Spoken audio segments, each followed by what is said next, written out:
Priyadarshini IAS academy के platform पर आपका फिर से स्वागत है। यह श्रृंखला पॉलिटी यानी कि भारतीय नागरिक शास्त्र या उसी को कहते हैं कि आप पॉलिटी के यानी कि समान रूप से हम इसे आज पढ़ने जा रहे हैं वह मौलिक अधिकार के संदर्भ में पढ़ते जा रहे हैं। यानी कि पॉलिटी का एक ऐसा सब्जेक्ट, ऐसी पार्ट जो काफ़ी महत्वपूर्ण है या फंडामेंटल राइट से रिलेटेड है। यानी कि फंडामेंटल राइट हमारे भारतीय संविधान के भाग 3 में निहित है। इसकी चर्चा हम करेंगे, अनुच्छेद हम बाद में पढ़ेंगे, लेकिन इनकी सामान्य अवधारणाओं को समझने का प्रयास करते हैं और ये भी समझने का प्रयास करते हैं कि मूल अधिकार और मौलिक अधिकार में क्या एक ही है या मूल अधिकार से तात्पर्य क्या है। तो मूल अधिकार का तात्पर्य वह होता है कि जो संविधान के द्वारा प्रदत्त होता है एक आम आदमी को, और अपने अधिकारों का प्रयोग करके व्यक्ति अपने सर्वांगीण विकास का प्रयास करता है। यानी कि fundamental rights is a data of rights which given by the constitution and this to help of this fundamental rights man's help to individual freedom and prosperity and developing himself that's end। यानी कहने का मतलब है कि fundamental right संविधान द्वारा प्रदत्त एक मूल अधिकार या मौलिक अधिकार है। या डिफिनेशन आपको फंडामेंटल राइट्स के अंतर्गत दिए गए हैं या भारतीय संविधान के अंतर्गत या भाग 3 में वर्णित है।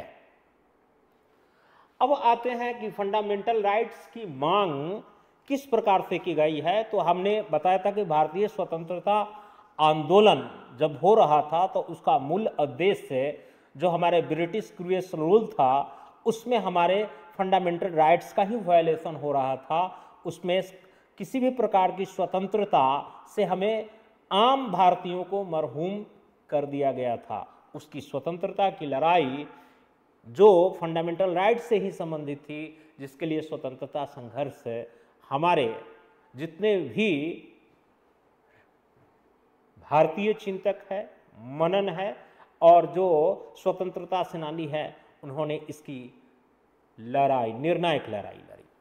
अब आते हैं कि मूल अधिकार की इस मांग या डिमांड राजनीतिक स्तर पर या भारतीय स्वतंत्रता आंदोलन के स्तर पर कब कब की गई है, इसकी पूरी लिस्ट या क्रोनोलॉजी को आप जान लेते हैं तो भारतीय संविधान में भारतीय राष्ट्रीय कांग्रेस के स्तर पर क्या क्या और कब कब डिमांड किए गए, इसकी चर्चा आपको पूरी मिल जाएगी। पहली बार मौलिक अधिकार की जो मांग की गई थी वह 1895 में तिलक द्वारा की गई थी स्वराज बिल के माध्यम से। यानी कि स्वराज्य का मतलब है अपनी राज्य, और इसको पहली बार जो पेश किए थे बाल गंगाधर तिलक ने किए थे राष्ट्रीय कांग्रेस के अधिवेशन के स्तर पर 1895 में, और अंग्रेजों से डिमांड किया गया था कि हमें स्वराज्य चाहिए, यानी मूल अधिकार की मांग की गई थी। उसकी पहला साक्ष्य जो नहीं मिलता है वह 1895 में मिलता है। दूसरा 1925 यानी कि एनी बेसेंट ने किया था अपने कॉमन बिल ऑफ इंडिया के बिल में, कॉमन बिल ऑफ इंडिया के बिल में उन्होंने पहली बार इस बात को प्रपोजल रखा था जिसमें फंडामेंटल राइट्स की डिमांड किया गया था। तो 1895, 1925 उसके 2 वर्ष के बाद एक मद्रास में कांग्रेस का अधिवेशन हुआ था जिसका अध्यक्षता कर रहे थे एम.ए. अंसारी उसकी अध्यक्षता कर रहे थे। उस समय भी कांग्रेस के अधिवेशन में संविधान के आधारभूत संरचना की मांग की गई और उसमें फंडामेंटल अधिकार भी निहितार्थ थे, उसकी भी मांग की गई। यानी कि संविधान सभा के आधारभूत संरचना के मांग के साथ साथ फंडामेंटल राइट्स की भी डिमांड की गई। उसके बाद 1928 में एक नेहरू रिपोर्ट आया था। नेहरू रिपोर्ट का मतलब मोतीलाल नेहरू का रिपोर्ट था, न कि जवाहरलाल नेहरू का रिपोर्ट था। तो मोतीलाल नेहरू रिपोर्ट में भी फंडामेंटल राइट या मौलिक अधिकारों की बात की गई और उसमें यह फंडामेंटल राइट्स की डिमांड की गई। तो आपको एक बार रिकॉल करा दूंगा लास्ट में। और उसके बाद 1931 में कराची का अधिवेशन हुआ था, जिस कराची अधिवेशन की अध्यक्षता कर रहे थे आपके सरदार वल्लभ भाई पटेल। और इस कराची अधिवेशन में भी फंडामेंटल राइट्स की डिमांड की गई थी। और देखते होंगे 3 गोलमेज सम्मेलन हुआ था, उसमें से द्वितीय गोलमेज सम्मेलन में गांधी जी ने भाग लिया था, और जिस अधिवेशन में महात्मा गांधी ने भाग लिया था उसमें भी महात्मा गांधी ने फंडामेंटल राइट्स की मांग पहली बार रखा था। यानी कि महात्मा गांधी ने पहली बार अगर किसी कांग्रेस के किसी मंच पर या व्यक्तिगत रूप से अगर उन्होंने फंडामेंटल राइट्स का डिमांड किया था तो 1931 ही था, द्वितीय गोलमेज सम्मेलन, उसमें उन्होंने मांग रखा था। और 1934 यह संयुक्त संसदीय समिति थी।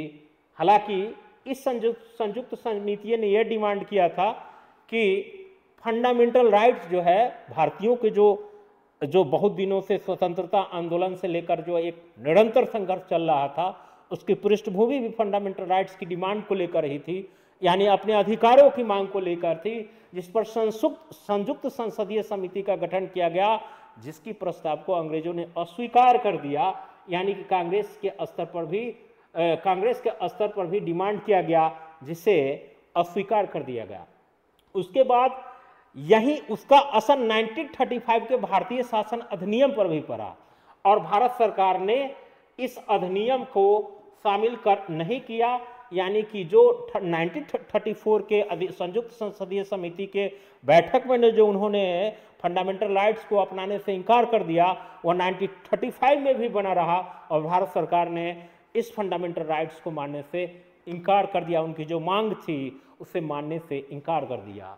अब उनके 10 वर्षों के बाद 1945 में तेज बहादुर सप्रू ने इसे भारतीय संविधान में शामिल करने की सिफारिश रखी कि चलिए जो भारतीय संविधान जो बनने वाला है और जो बनेगा भविष्य में, उस समय यह हल्का हल्का ग्लिम्पस या झलक मिलने लगी थी कि निश्चित रूप से भारतीयों की स्वतंत्रता मिल सकती है। तो उन्होंने तेज बहादुर सप्रू ने भारतीय संविधान में फंडामेंटल राइट्स को ये शामिल करने की डिमांड रखे, और उसी का नतीजा हुआ कि 1946 में कैबिनेट मिशन अंग्रेजों के द्वारा या भारतीयों को एक प्रकार से चुनौती थी कि आप अपना संविधान पहले बनाकर आप तो बताइए, तभी तो हम स्वतंत्रता अब दे पाएंगे। तो 1946 में एक चुनौती के रूप में कैबिनेट मिशन को स्वीकार किया गया, और इसमें जेपी कृपलानी की अध्यक्षता में एक उप समिति मौलिक अधिकार को लेकर बनी। यानी कि मौलिक अधिकार से संबंधित उप समिति की अध्यक्षता कर रहे थे जेपी कृपलानी, और जेपी कृपलानी जो है उप समिति के अध्यक्ष भी थे फंडामेंटल राइट से, यानी कि उनका मॉनिटरिंग भी कर रहे थे। तो ये पूरी की पूरी, और चूंकि जब भारत स्वतंत्र हुआ 1947 में, तो उसके बाद 2 वर्ष 11 महीना 18 दिन की अथक प्रयास के बाद डॉक्टर भीमराव अंबेडकर की अध्यक्षता में जो प्रारूप समिति के अध्यक्ष थे, ये उनकी अध्यक्षता में यह पूरी की पूरी जो है आपका कॉन्स्टिट्यूशन हमारा बन पाया। और तब से हम जो है इस संसदीय व्यवस्था के अंतर्गत एक जो है संवैधानिक वाले देश बन पाए, और उसी दिन से हम जो है एक जो है हमारे फंडामेंटल राइट्स के अंतर्गत जो कॉन्स्टिट्यूशन में वर्णन किया हुआ मिलता है। ये पूरी की पूरी पृष्ठभूमि हमने फंडामेंटल राइट्स के किस प्रकार से ये जो विकास क्रम है उसको हमने पढ़ लिया। तो एक प्रश्न आ सकता है कि फंडामेंटल राइट्स के मांग की कांग्रेस की जो इतिहास है उसका विकास क्रम बताए। एक प्रश्न तो कांग्रेस की दृष्टि से ऐसा भी आ सकता है, और दूसरा ये भी आ सकता है कि संवैधानिक विकास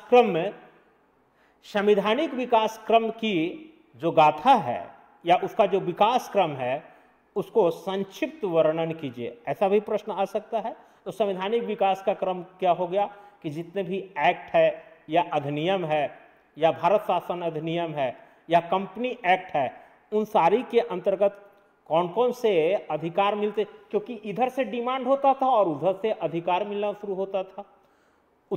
उस तरह से फिर भारत शासन अधिनियम आना शुरू होता था। तो इस प्रकार से उधर हम संवैधानिक विकास पढ़ेंगे। अभी यहाँ हमने पढ़ा फंडामेंटल अधिकारों की मांग किस प्रकार से की गई कांग्रेस के प्लेटफॉर्म पर, और उसमें क्या क्या विकास हुआ, ये अगले लेक्चर में हम जान पाएंगे। लेकिन इतना जानने से पहले एक बार और रिकॉल कर देता हूं, ये आपको याद रहना चाहिए, ये पीटी की दृष्टि से और मेंस की दृष्टि से भी काफी महत्वपूर्ण है और हर एग्जाम के लिए यह महत्वपूर्ण है। यानी कि कोई भी एग्जाम देते हैं उन सारे एग्जामों में ये सारे पूछे जाते हैं। तो हमने बताया था 1895 जो है, आप ब्लैक बोर्ड पर देख रहे होंगे, 1895 जो है आपका जो है ये आपका तिलक स्वराज ये तिलक स्वराज बिल प्रस्तुत किया गया था, जिसमें फंडामेंटल राइट्स की मांग की गई थी। उसके बाद 1895 के बाद देखिएगा 1925 में ये एनी बेसेंट के द्वारा कॉमन बिल को प्रस्तुत किया गया, इसमें भी फंडामेंटल राइट्स की मांग की गई थी। 1927 यह मद्रास का अधिवेशन और यह एमए अंसारी की अध्यक्षता में हो रही थी। इस समय भी राष्ट्रीय कांग्रेस के अधिवेशन में संविधान के आधारभूत संरचना के साथ साथ फंडामेंटल राइट्स की डिमांड की गई थी। 1928 नेहरू रिपोर्ट में इसमें मौलिक अधिकार की इसमें भी बातें की गई थी। 1931 में दो बातें हुई, वो दो चीज याद रखना था। एक था कराची अधिवेशन जिसकी अध्यक्षता कर रहे थे आपको सरदार वल्लभ भाई पटेल, और 1931 में एक द्वितीय गोलमेज सम्मेलन हुआ था। दोनों स्तर पर द्वितीय गोलमेज सम्मेलन में आपको पता होगा कि महात्मा गांधी सिर्फ और सिर्फ तीनों सम्मेलन में सिर्फ द्वितीय गोलमेज सम्मेलन में भाग लिए, और उस समय भी गांधी ने इनडायरेक्ट रूप से या डायरेक्ट रूप से फंडामेंटल राइट्स की डिमांड किया था, और कराची के अधिवेशन में सरदार वल्लभ भाई पटेल ने भी फंडामेंटल राइट्स की डिमांड की थी। 1934 में यह था संयुक्त संसदीय समिति, चूंकि यह काफी मांग बढ़ गई थी, लेकिन संयुक्त संसदीय समिति के प्रस्ताव को अस्वीकार कर दिया गया था अंग्रेजों ने, और फंडामेंटल राइट्स को शामिल करने से इनकार कर दिया था इस प्रकार के संयुक्त संसदीय समिति की बैठक में। और उसी का नतीजा रहा कि 1935 का भारत शासन अधिनियम आया, उस अधिनियम में भी इसको फंडामेंटल राइट्स को शामिल नहीं किया गया। उसके 10 वर्षों के बाद 1945 में तेज बहादुर सरपू ने एक बार पुनः काफी जोर शोर से भारतीय संविधान में इसे शामिल करने की मांग करने की बात कही कि हम भारतीय कॉन्स्टिट्यूशन में ही फंडामेंटल राइट को शामिल कर देंगे। थोड़ी बहुत झलक मिलने लगी थी कि भारत तुरंत ही आजाद होने वाला है। 1946 में एक कैबिनेट मिशन आया उन्हीं के अनुरूप, और इस कैबिनेट मिशन में भारत को ये एक प्रकार से एक चुनौती अंग्रेजों ने दिया कि आप में अगर इतनी ही ज्यादा स्वतंत्रता की इच्छा है तो आप एक कॉन्स्टिट्यूशन ही बनाकर मुझे हम लोग को दिखा दीजिए। एक चुनौती के रूप में दिया, जिससे भारतीय मनुष्यों ने और जो यहाँ के नेता थे उन्होंने इसे स्वीकार किया और इसे सहर्षतः स्वीकार किया। और इससे सहर्षतः स्वीकार करने का परिणाम यह निकला कि जेपी कृपलानी की अध्यक्षता में एक उप समिति बनी जो संविधान निर्माण के लिए बनी थी, और इस उप समिति ने जो जेपी कृपलानी की समिति की अध्यक्षता में उप समिति बनी थी फंडामेंटल राइट्स को लेकर, तो इन्होंने जो है फंडामेंटल राइट्स को बनाने में, शामिल करवाने में कॉन्स्टिट्यूशन में एक महत्वपूर्ण भूमिका निभाई। क्योंकि हर देखेंगे कि फंडामेंटल राइट्स को लेकर या फिर बहुत सारे अधिकारों के लिए अलग अलग उप समितियां बनी या समितियां बनी, या आपने पर आगे इस स्तर पर और भी हम जान पाएंगे। आगे के लेक्चरों में हम यह जान पाएंगे कि किस प्रकार से कॉन्स्टिट्यूशनल डेवलपमेंट हुआ, यानी कि सारे कॉन्स्टिट्यूशनल डेवलपमेंट जो इस डिमांडों के रिजल्टेंट में अंग्रेजों के द्वारा प्रतिफलन के रूप में भारतीयों को जो मिला, उसकी हम अभी चर्चा करेंगे। अब सुनेंगे कि हालांकि एक चीज और इंफॉर्मेशन देंगे आपको कि इसके बाद में कॉन्स्टिट्यूशन, संविधान सभा चूंकि यहाँ पर गठन हो गया, कैबिनेट मिशन के बाद कॉन्स्टिट्यूशन संविधान सभा का गठन किया गया था, और वह संविधान सभा का जब गठन हुआ 1946 में, तो उसमें सिर्फ और सिर्फ फंडामेंटल राइट्स के ऊपर ही 38 बहस हुए, 38 बहस हुए थे कांग्रेस जो कॉन्स्टिट्यूशनल असेंबली में सदस्यों के बीच 38 बहस हुए और तब जाके फंडामेंटल राइट्स को शामिल किया गया। तो ये सारी की सारी बहुत महत्वपूर्ण आपका संवैधानिक विकास के क्रम में जो कांग्रेसों के द्वारा मांग की गई थी उसकी पूरी की पूरी हिस्ट्री और क्रोनोलॉजी को मैंने बता दिया है। अब चलते हैं कि फंडामेंटल राइट्स जो होते हैं वह फंडामेंटल राइट्स से संबंधित सैद्धांतिक सिद्धांत कौन कौन से होते हैं, यानी कि मूल अधिकारों से संबंधित सैद्धांतिक सिद्धांत का हम किस प्रकार से वर्णन कर सकते हैं, ऐसा प्रश्न आ जाएगा। तो इस चीज को जानने के लिए बहुत बारीकी से जानेंगे कि मूल अधिकारों का सैद्धांतिक जो सिद्धांत है, यानी कि जो आपका उससे संबंधित जो सिद्धांत का वर्णन किया गया है मूल अधिकारों का, उसको किस आधार पर वर्णित करेंगे। तो इसका मतलब उसका कोई ना कोई ग्रांटर देने वाला होगा, तभी हम कर पाएंगे। तो पहली नंबर बात यह है, इस सैद्धांतिक यानी मूल अधिकारों से संबंधित सैद्धांतिक सिद्धांत मूल अधिकारों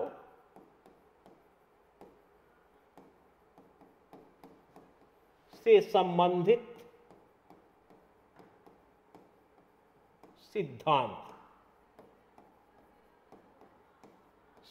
सिद्धांत में पहला सिद्धांत है वह है न्यायिक पूर्वावलोकन।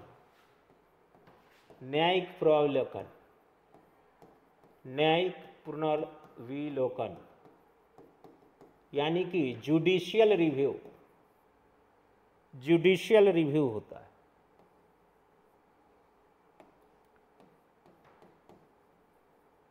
Judicial review, judicial review. न्यायिक पुनर्विलोकन का मतलब क्या होता है कि न्यायालय द्वारा अपने ही दिए गए निर्णयों पर कई बार न्यायालय पुनः विचार करती है, उस पर पुनः अवलोकन करती है, पुनः देखती है कि क्या जो हमारे द्वारा दिए गए न्याय है वह न्याय क्या उचित है या अनुचित है। अगर अनुचित होता है तो उस अपने ही दिए गए न्यायालय को वह पलट देती है। तो यह सब कुछ संभव हो पाता है किसके कारण? न्यायिक पुनर्विलोकन के कारण। इसका मतलब यह है कि जुडिशियल इसको रिव्यू कहेंगे। दूसरा आता है भावी परिवर्तन का सिद्धांत। भावी परिवर्तन का मतलब है प्रोपोजिटिव जो चेंजेज होते हैं उसको भावी परिवर्तन का सिद्धांत के अंतर रखेंगे। दूसरा होता है भावी परिवर्तन का सिद्धांत, भावी परिवर्तन का सिद्धांत, परिवर्तन का सिद्धांत यानी कि फ्यूचरिस्टिक चेंजेज,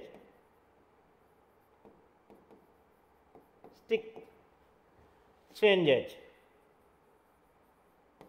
इसका मतलब क्या हो गया?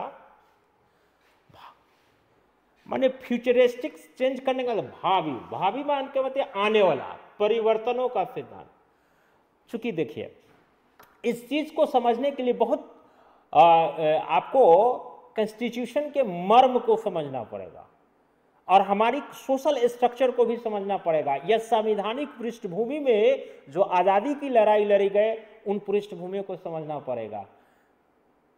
आपको पता होगा कि जिस समय भारत ब्रिटिश क्रूएल रूल से जब आजाद हुआ तो भारत का सोशियो इकोनॉमिक स्ट्रक्चर काफी अच्छा नहीं था। लेकिन शनै शनै जब अपनी सरकार बनी, अपनी स्व इच्छा की सरकार बनी और अपने द्वारा सरकार बनाई गई, तो वह सरकार जो थे लोक कल्याणकारी और विकासोन्मुख सरकार थे, जिसके कारण लोगों के आर्थिक सामाजिक स्थिति में परिवर्तन होते गए। और जब लोगों के आर्थिक सामाजिक परिवर्तन होते गए तो उनमें भावी परिवर्तन दिखा, और जब यह परिवर्तन दिखे तो अब उनके सोशियो इकोनॉमिक के अलावा बहुत सारे और भी अपेक्षाएं सरकार से जुड़ती चली गई और उसके बाद मानव संसाधन विकास पर जोर देने जाने लगा। उसके बाद जो है बहुत सी ऐसे नए नए चीज इस जो है एस्पेक्ट जुड़ते चले गए। उसी चीज को कहा गया भावी परिवर्तनों का सिद्धांत या मूल अधिकारों के सिद्धांत के रूप में देखा गया। जैसे भविष्य में 86 कॉन्स्टिट्यूशन अमेंडमेंट आया, यानी कि उसके अंतर्गत अब शिक्षा के अधिकार को मूल अधिकार में जोड़ा गया, यानी कि यह भावी परिवर्तन के सिद्धांत का ही अनुपालन करता है। डिग्निटी ऑफ लाइफ आर्टिकल 1 के अंतर्गत जोड़ दिए गए। तो ऐसे बहुत सारे अधिकार, यानी स्वच्छता का अधिकार, स्वच्छ वातावरण का अधिकार, स्वच्छ हवा का अधिकार, भोजन का अधिकार, ये सब क्या है, भावी परिवर्तनों के सिद्धांत के अंतर्गत ही तो चेंज हो रहे हैं। और तीसरा है पृथक्करण का सिद्धांत। तीसरा है पृथक्करण का सिद्धांत। पृथक्करण का सिद्धांत, पृथक्करण का सिद्धांत यानी कि separation principle. Separation principle, separation principle. Separation principle का मतलब क्या होता है, पृथक्करण का सिद्धांत क्या होता है? पृथक्करण का सिद्धांत से आप क्या समझते हैं? इसी को कहते हैं कि सेपरेशन प्रिंसिपल। अब सेपरेशन प्रिंसिपल जानने का मतलब यह होता है पृथक्करण। पृथक्करण आपने देखा ही होगा, आर्टिकल 50 में देखा होगा कि उसमें बताया गया है कि जितने भी, जैसे कि एजुकेटिव का काम क्या है कि आपको उस नियम जो कानून बनाए गए हैं लेजिस्लेटिव के द्वारा, उनके कानूनों को अनुपालन करना एग्जीक्यूटिव का काम है। जुडिशरी का काम क्या है कि वह जो उसका अनुपालन नहीं करे उसे दंड का प्रावधान करना। तो ये सभी के कार्य आपस में बटे हुए हैं, लेकिन यह पृथक इसीलिए कहा गया है कि एक दूसरे के कामों में हस्तक्षेप नहीं करे। कई बार ये भी कहा जाता है कि यह गुड गवर्नेंस का अभिलक्षण भी होता है, क्योंकि उसके किसी भी काम में हस्तक्षेप न करना गुड गवर्नेंस भी है। गुड गवर्नेंस का मतलब सिर्फ शासन में पारदर्शिता या शासन में लोक जवाबदेही का आना ही नहीं होता है, बल्कि शासन के जो ये स्तंभ है, यानी कि शासन व्यवस्था के जो या सरकार के जो 3 स्तंभ है, उन स्तंभों में किसी प्रकार की टकराहट की स्थिति न आना भी स्वशासन का ही सुशासन का ही लक्षण दिखाता है। अब चाहते हैं सेपरेशन के बाद होता है आच्छादन का सिद्धांत, यानी कि डॉक्ट्राइन ऑफ इक्लिप्सिस, यानी कि आच्छादन का सिद्धांत क्या होता है? बहुत ध्यान से सुनिएगा। आच्छादन का सिद्धांत, आच्छादन का सिद्धांत, आच्छादन का सिद्धांत का मतलब क्या है? डॉक्ट्राइन्स ऑफ लैप्स का मतलब यह होता है कि बहुत सारे ऐसे नियम कानून जो पहले से, यानी कि पहले से पौराणिक रूप से चले आ रहे हैं, बहुत सारे पौराणिक रूप से मान्यताएं या सिद्धांत चलती आ रही है, या नियम भी हो सकता है, कानून भी हो सकता है, कानून के रूप में भी हो सकता है। लेकिन जब कोई संवैधानिक देश में कोई नया कानून आता है, जैसे कि अगर कॉन्स्टिट्यूशनल अनुपालन करने वाला एक नया कॉन्स्टिट्यूशन को अपनाकर कोई राज्य उसे अपना लेता है, तो उस संविधान से चलने के कारण जो पहले के पुराने नियम और कानून होते हैं वह आच्छादित हो जाते हैं, यानी कि ढक जाते हैं।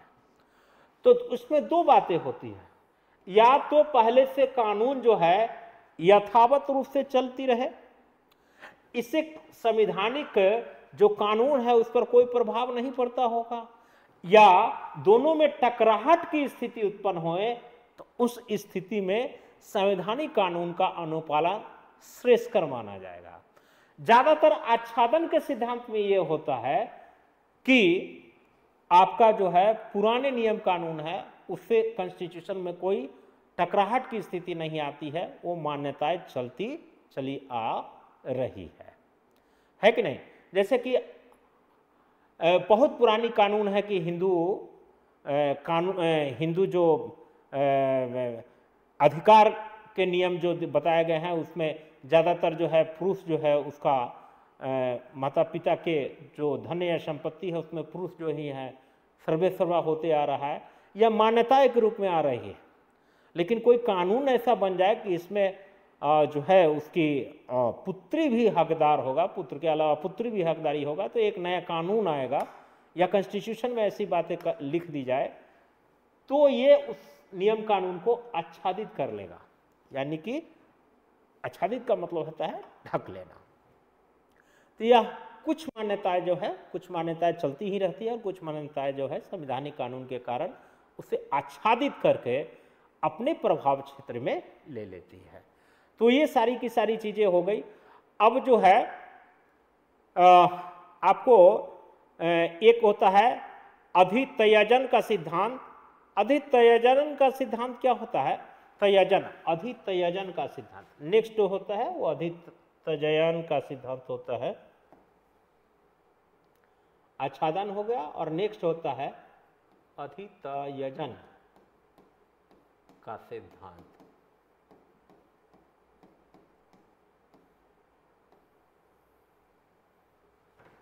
अधितयजन का सिद्धांत जो होता है डॉक्ट्राइन्स ऑफ बेप्स जिसको कहा जाता है। अधितयजन, यह इस शब्द को ही तोड़िएगा तो आपको पूरा का पूरा अर्थ जो है मालूम आपको चल जाएगा कि मूल अधिकारों के सैद्धांतिक पहलुओं में इस नियम या कानून का क्या मानना है या इस सिद्धांत का क्या मानना है। पहली नंबर बात है कि अपने अधिकारों को या मौलिक अधिकारों को आप त्याग कर सकते हैं। कैसा त्याग कर सकते हैं? अधितयजन माने जो कुछ अधिकारों को आप त्याग करते हैं और कुछ अधिकारों को चाहकर भी आप त्याग नहीं कर सकते हैं। जैसे जीने का अधिकार, आर्टिकल 21 के अनुसार हम नॉर्मल व्यक्ति जो है वह व्यक्ति आपको असमय ही वह किसी भी प्रकार का मृत्यु को गले नहीं लगा सकता है। लेकिन अगर कोई असाध्य रोग से पीड़ित हो तो वह क्या कर सकता है कि वह न्यायालय में अर्जी देकर वह स्वैच्छिक मृत्यु प्राप्त करने की कोशिश कर सकता है और उसे वह मिल भी सकता है कि नहीं। तो कुछ अधिकारों को आप त्याग कर सकते हैं, लेकिन कुछ अधिकारों को आप चाहकर भी त्याग नहीं होने देता है। इसीलिए इसको अधितयजन का सिद्धांत भी कहते हैं। लेकिन मूल अधिकार के अंतर्गत, मौलिक अधिकार के अंतर्गत इसमें किसी भी अधिकार को आप चाहकर भी त्याग परित्याग नहीं कर सकते हैं। तो ये बहुत बड़ा ये आपका माने क्रक्स पॉइंट है कि आप जो है किसी भी प्रकार का मूल अधिकारों में इसे परित्याग नहीं किया जा सकता है। संविधान द्वारा जो प्रदत्त अधिकार होता है उसे आप त्याग नहीं कर सकते हैं। इसे त्याग एक ही स्थिति पर इसको त्याग किया जा सकता है जो विधायिका द्वारा कानून बनाकर इससे दूर किया जा सकता है। नहीं तो जो कानून जो आपको विधायिका के द्वारा जो आपको मिला है या संविधान के द्वारा जो प्रदत्त है उसको कानून उसे सिर्फ विधायिका द्वारा हटाया जा सकता है, कानून द्वारा हटाया जा सकता है, नहीं तो आप चाहकर भी उसको परित्याग नहीं कर सकते। इसलिए कहते हैं अधितयजन का सिद्धांत, यानी कि अपने अधिकार को जो संविधान के द्वारा प्रदत्त है उसे आप त्याग नहीं कर सकते। That's and.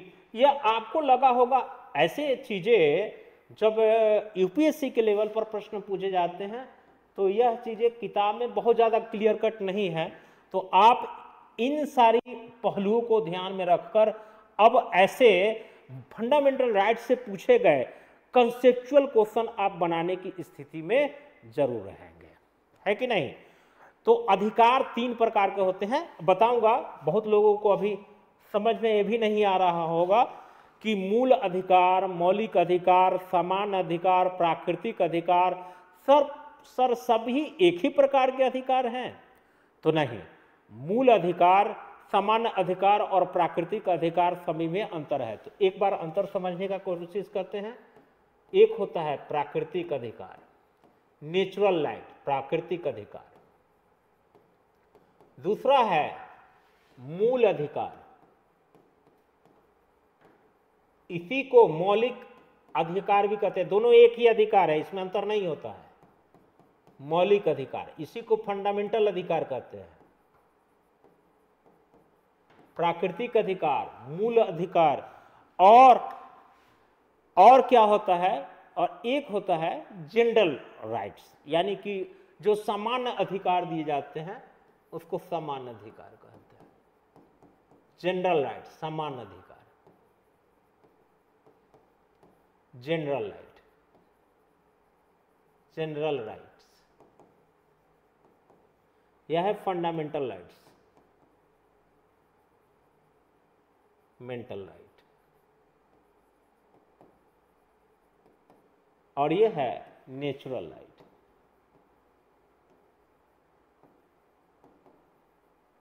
Natural right.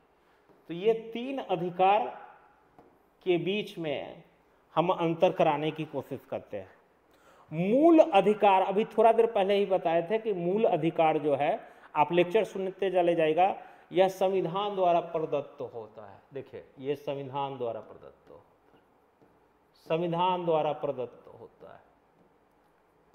इसे आप त्याग नहीं कर सकते हैं, इसे आप त्याग नहीं कर सकते हैं, त्याग नहीं कर सकते हैं, कर सकते हैं। यह विधायिका द्वारा, यह विधायिका द्वारा, यह विधायिका द्वारा समाप्त किया जा सकता है, समाप्त किया जा सकता है, किया जा सकता है। समझे। और प्राकृतिक अधिकार क्या होगा? प्राकृतिक अधिकार जो होता है यह सार्वभौम अधिकार होता है, सार्वभौम अधिकार होता है, सार्वभौम अधिकार होता है। इसमें किसी भी प्रकार का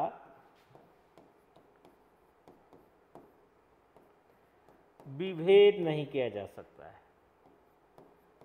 विभेद नहीं किया जा सकता है, नहीं किया जा सकता है, किया जा सकता है, किया जा सकता है। सार्वभौम अधिकार का मतलब क्या होता है कि ऐसे अधिकार जो सभी व्यक्ति को समान रूप से मिले, यानी सभी को सांस लेने का अधिकार है, सभी को ऑक्सीजन पर सबके समान अधिकार है कि नहीं। और इसमें किसी भी प्रकार का हम किसी के अधिकार से मरहूम नहीं कर सकते हैं, है कि नहीं। ये सारी की सारी चीजें आपको। अब होता है सामान्य अधिकार। सामान्य अधिकार जो होते हैं, सामान्य अधिकार, सामान्य नहीं, सामान्य अधिकार जो होता है यह भी संविधान द्वारा प्रदत्त होता है। मूल अधिकार संविधान द्वारा प्रदत्त है, लेकिन यह विधायिका द्वारा प्रदत्त है। दोनों में अंतर समझिएगा। मूल अधिकार या मौलिक अधिकार संविधान द्वारा प्रदत्त होता है और सामान्य अधिकार विधायिका द्वारा, विधायिका द्वारा प्रदत्त होता है, विधायिका द्वारा प्रदत्त होता है, विधायिका द्वारा प्रदत्त होता है, प्रदत्त होता है, प्रदत्त होता है। अब थोड़ा सा सोच के बताइए कि जो विधायिका द्वारा प्रदत्त होगा वह विधायिका द्वारा समाप्त भी किया जा सकता है। यस, तो यह विधायिका द्वारा समाप्त भी किया जा सकता है, विधायिका द्वारा समाप्त भी किया जा सकता है, समाप्त भी किया जा सकता है। किया जा सकता है, विधायिका द्वारा समाप्त भी किया जा सकता है। और यह अधिकार जाए, लेकिन आप फंडामेंटल राइट्स को या मूल अधिकार को त्याग नहीं कर सकते हैं, लेकिन इस अधिकार को चाहे तो आप कभी भी त्याग कर सकते हैं। जब चाहे इस अधिकार को त्याग कर सकते हैं, इस अधिकार को त्याग कर सकते हैं, अधिकार को त्याग कर सकते हैं, त्याग कर सकते हैं, त्याग कर सकते हैं, है कि नहीं? और इसमें न्यायालय की आवश्यकता पड़ेगी कि नहीं? इसमें चूंकि न्यायालय की आवश्यकता तो फंडामेंटल राइट्स में भी पड़ता है, लेकिन सामान्य अधिकार की बातें सामान्य न्यायालय में भी की जा सकती है, सामान्य न्यायालय में भी इसकी बात की जा सकती है, सामान्य न्यायालय में चुनौती दी जा सकती है। लेकिन फंडामेंटल राइट्स के लिए क्या होगा, हम डायरेक्ट या तो सुप्रीम कोर्ट जा सकते हैं या हाई कोर्ट, लेकिन सामान्य न्यायालय में भी इसको चुनौती सामान्य अधिकार को दी जा सकती है, यह अंतर है। तो प्राकृतिक अधिकार, मूल अधिकार और सामान्य अधिकार, जनरल राइट्स, फंडामेंटल राइट्स और प्राकृतिक अधिकार, एक बार देख लीजिए। सार्वभौम अधिकार है, इसमें किसी भी प्रकार का विभेद नहीं किया जा सकता है। कोई भी व्यक्ति इससे प्राकृतिक रूप से जो भी उपलब्ध है उस पर उसका अधिकार समान रूप से है। जैसे ऑक्सीजन, हवा लेने का अधिकार सभी को है, किसी को रोक तो नहीं सकते हैं, यह प्रकृति से प्रदत्त है, इसलिए यह प्राकृतिक अधिकार के अंतर्गत उन्हें अधिकार मिला है। मूल अधिकार या इसी को मौलिक अधिकार कहते हैं, फंडामेंटल राइट्स होता है, यह संविधान द्वारा प्रदत्त होता है, इसे आप चाहकर भी त्याग नहीं कर सकते हैं। अगर समाप्त करना होगा तो विधायिका कानून बनाकर यह मूल अधिकार या फंडामेंटल राइट को या तो कम कर सकती है, समाप्त कर सकती है। सामान्य अधिकार जो है इसमें संविधान द्वारा प्रदत्त होता है और यह विधायिका द्वारा प्रदत्त होता है। तो जो विधायिका द्वारा प्रदत्त होगा वह विधायिका ही उसे हटाने का काम भी कर सकती है। और जब चाहे आपका मन करे तो सामान्य अधिकार को आप जो है अपना सकते हैं या उसको परित्याग कर सकते हैं, इसमें कोई जोर जबरदस्ती नहीं है। और इसको सामान्य अधिकार को सामान्य न्यायालय में चुनौती दे सकते हैं, लेकिन मूल अधिकार को सिर्फ सुप्रीम कोर्ट और हाई कोर्ट में चुनौती दी जा सकती है। अब आपको लगा होगा कि ये सारी के सारे फंडामेंटल राइट्स आपको अब समझ में आ गए होंगे। एक लास्ट टॉपिक आपको बताता हूं फंडामेंटल राइट्स है। फंडामेंटल राइट्स का सिर्फ अभी मैं पृष्ठभूमि ही बता रहा हूं, इसमें सिर्फ पृष्ठभूमि की चर्चा की गई कि फंडामेंटल राइट्स क्या होता है, फंडामेंटल राइट्स में क्या सामान्य अधिकार, फंडामेंटल राइट्स और या मूल अधिकार या फिर आपका जो है ये इन सारी अधिकारों में यानी कि प्राकृतिक अधिकार सब एक ही प्रकार के हैं या तीनों में अंतर है। मैं सारे अंतरों को समझा दिया हूं। और एक अधिकार यह है, ऐसे फंडामेंटल राइट्स जो सिर्फ भारतीयों को दिए गए हैं, ऐसे फंडामेंटल राइट्स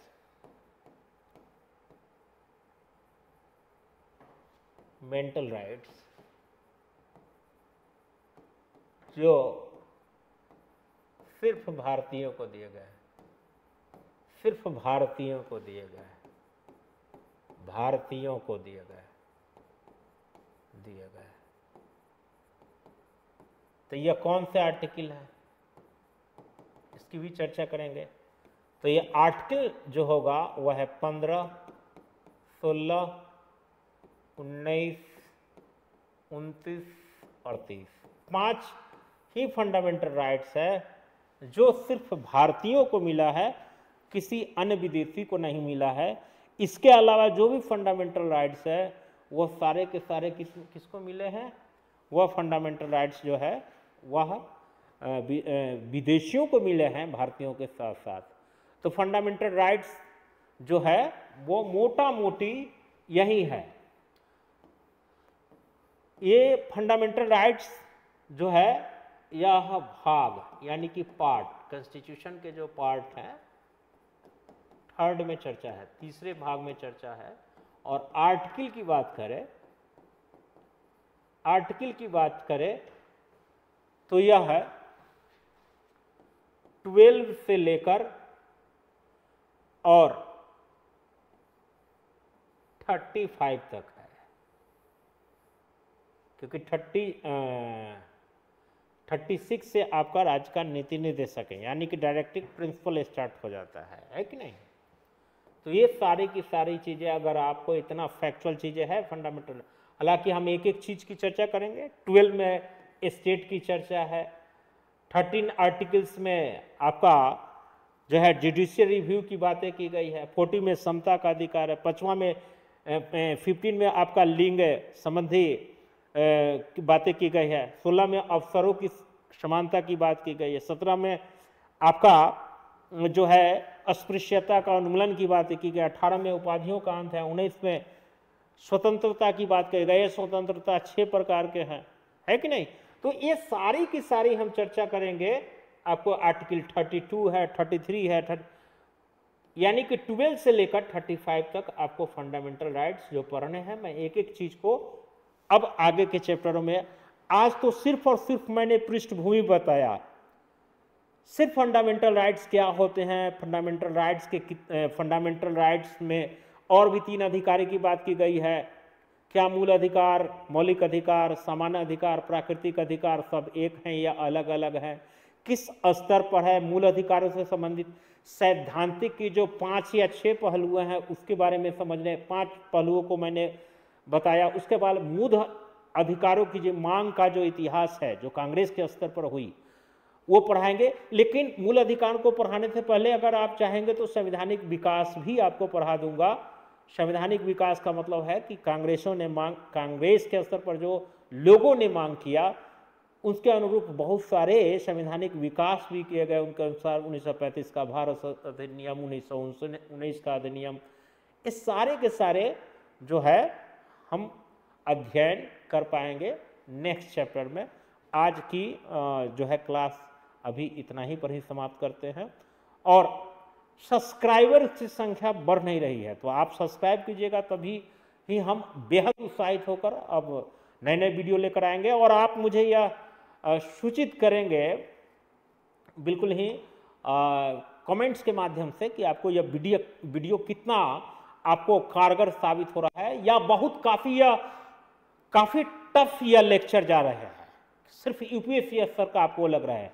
तो मैं आपको कह रहा हूं कि मैं बहुत बेसिक स्तर से लेकर काफी हाई स्तर तक लेके जाता हूं, तो इसमें आप हर तरह के विद्यार्थियों को लाभ होगा, और जितना कंसेप्ट क्लियर होगा उतना ही रिजल्ट क्लियर होगा। आपकी बौद्धिक समझ और विकास काफी बढ़ेंगे। मैं इन्हीं शब्दों के साथ अपने जो है शब्दों का विराम देना चाहूँगा, और चाहूँगा कि आपकी पढ़ाई बहुत अच्छी ढंग